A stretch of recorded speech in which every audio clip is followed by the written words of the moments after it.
మీరు కలిసి పనిచేశారు కదా, కలిశారు కదా.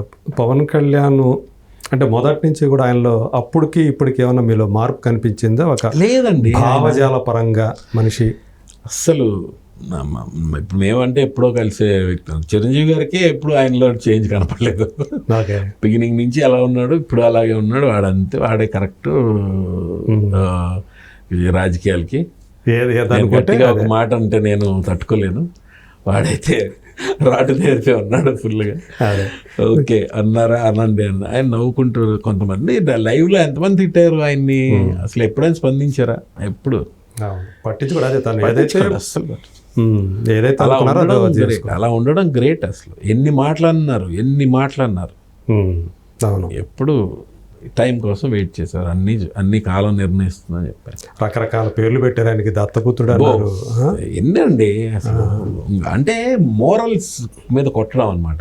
మానసికంగా దెబ్బతీసేస్తే కృంగిపోతాడు, మనకి ఎందుకురా మూటములు సర్దుకుని వెళ్ళిపోదాం అనుకుంటాడు అని ట్రై చేశారు అందరూ. ఒక బ్యాచ్ ట్రై చేశారు, అలా వల్ల కాలే. ఆయన అన్నిటికీ అతీతుడు. ఆయన పుస్తకం చదువుతూ కూర్చుంటారు అంతే. అంతమంది ఎన్ని అనుకున్నా సరే బుక్ చదువుతా నెక్స్ట్ ఏంటి అంతే. ఆయన్ని ఎవరు మోరల్స్ దెబ్బతీయలేరు.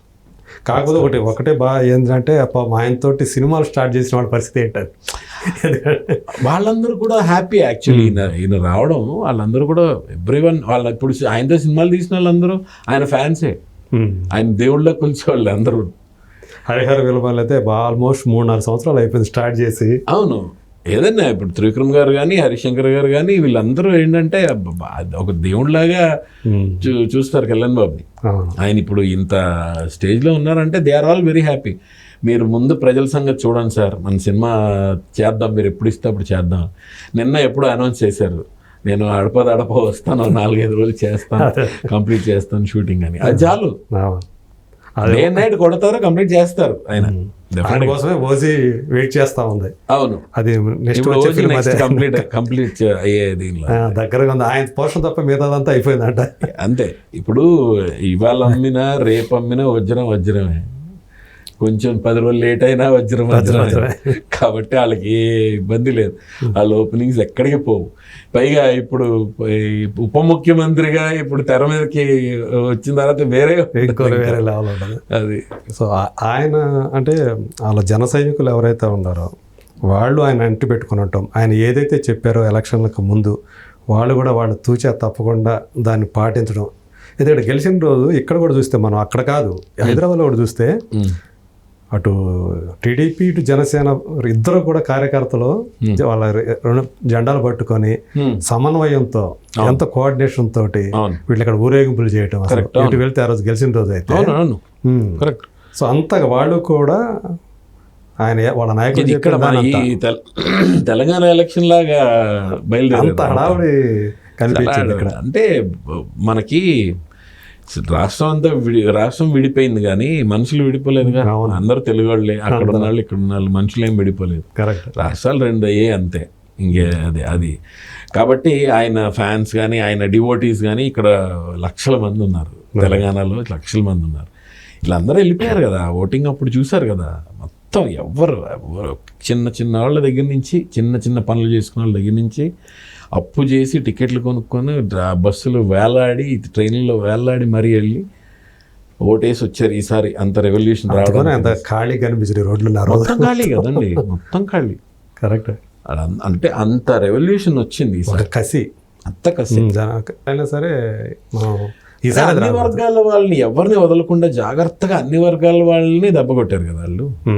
చాలా జాగ్రత్తగా అన్ని వర్గాలు, చిన్న చితక అని చూడకుండా పై వరకు, పారిశ్రామికవేత్తల వరకు, పెద్ద బిజినెస్ మ్యాన్ల దగ్గర నుంచి, చిన్న రైతుల దగ్గర నుంచి అందరినీ ఎక్కడ వాళ్ళు అక్కడ మొత్తం మడత పెట్టారు. అయితే చంద్రబాబు గారికి అయితే పెద్ద టాస్క్. ఇప్పుడు దాన్ని మళ్ళీ దాన్ని గాడిలో పెట్టడం అంటే చాలా పెద్ద టాస్క్. లేవు ఫండ్స్, లేవు అసలు. 1వ తారీఖుకి అది ఇది కలిపి 7,000 పెన్షన్ ఇవ్వడం అంటే మామూలు విషయం కాదు. ఫస్ట్ అనొచ్చు, ఇప్పుడిప్పుడే వచ్చాము, ఈ నెల ఆగండి, నెక్స్ట్ మంత్ నుంచి అనొచ్చు కదా. ఇప్పుడిప్పుడే వచ్చాము, చాలా అప్పులు ఉన్నాయి అని ఒక మాట ఆయన అంటే నో అనరు జనాలు. అలా కాదు, మేము మాట చెప్పి ఇచ్చాం, మాట ఇచ్చాం, చేసాం. 1వ తారీఖుకి కంపల్సరీ పెన్షన్ వెళ్ళిపోవాలి. 7,000 అది. 7,000. అది 4 ఇది 3 కలిపి. అవును. గ్రేట్ అది. అది కళ్యాణ్ బాబుకి చాలా హ్యాపీ అనిపించింది. ఆయన మాట మీద కరెక్ట్గా ఇచ్చారు అని చెప్పి. అదే. సో అలాగే నాకు తెలిసినంత వరకు ఈ 5 years కూడా పండగే అండి. ఏపీ ఆంధ్రప్రదేశ్కి ఈ 5 ఏళ్ళు పండగే. పండగే. వీళ్ళకి మాత్రం కత్తి మీద సామే. వీళ్ళకి కత్తి ఎందుకంటే అడ్మినిస్ట్రేషన్ అంతా దెబ్బతినిపోయింది అంటున్నారు మొత్తం అంతా కూడా. అవును. సో అధికార యంత్రాంగం అంతా కూడా వేరే మొత్తం సెట్ చేయడానికి 3-4 years టైం పడుతుందండి. అంతా అస్తవ్యస్తం అయిపోయింది. ఒక వార్ ఫీల్డ్ ఇప్పుడు మన ఉక్రెయిన్ చూస్తే అవన్నీ కట్టడాలు అవన్నీ మళ్ళీ సెట్ చేయాలంటే 3-4 ఏళ్ళు పడుతుంది మొత్తం. అంత ఫాస్ట్గా చేస్తే అలాగే తయారైంది మంది. వార్ ఫీల్డ్ లాగే తయారైంది. ఇది మొత్తం సెట్ చేయాలంటే 3-4 years ఈజీగా పడుతుంది. వాళ్ళకి టాస్కే. ఇప్పుడు ఈయన ఉప ముఖ్యమంత్రి హోదాలో ఉన్నాడు కాబట్టి ఈయన కూడా పవన్ కళ్యాణ్ ఏం చేస్తాడు అసలు. చంద్రబాబు నాయుడు గారిని చూశారు ఇన్ని సంవత్సరాలు, 3 దశాబ్దం 4 దశాబ్దాల నుంచి చూస్తున్నారు ఆయన్ని. సో ఆయన ఎలాంటి అడ్మినిస్ట్రేటర్ అందరికీ తెలుసు. బట్ ఇప్పుడు అధికారంలో రాకముందు వేరే, అధికారంలోకి వచ్చిన తర్వాత పవన్ కళ్యాణ్ అనే వ్యక్తి అసలు ఏం చేస్తాడు. ఆయన టార్గెట్ చేసింది, ఆయన తీసుకున్న పంచాయతీ రాజ్ ఎందుకు తీసుకున్నారు దానికి రీజన్ ఎందుకంటే బేసిక్ నీడ్స్, జనాలకి బేసిక్ నీడ్స్, ఎడ్యుకేషను, వైద్యం, ఎడ్యుకేషన్, మెడికల్, ఇది ఈ రోడ్స్, అవును అదొకటి, అండ్ వాటర్ కానీ ఇంకోటి సప్లై కానీ కరెంట్, అందుకనే ఆయన తీసుకున్నాడు. ప్రతి గ్రామం కూడా ప్రతి గ్రామంలోకి వెళ్ళి ఇక్కడ సమస్య ఏంటి కనుక్కొని 0 అది అక్కడ టక దాన్ని సెట్ చేశాడు. ఇంకో గ్రామంలోకి వెళ్ళి అది అక్కడ ప్రాబ్లం ఏంటి సెట్ చేసి గ్యారంటీ సెట్ చేస్తాడు. రోడ్స్ విషయంలో మటుకు ఇంకా తిరుగు ఉండదు. రోడ్స్ విషయంలో స్టార్ట్ అయిపోయింది ఆల్రెడీ 20 days అయింది, స్టార్ట్ అయిపోయింది. అదే ట్రాన్స్పోర్టేషన్ అనేది చాలా కీలకం కదా ఏదైనా డెవలప్మెంట్లో.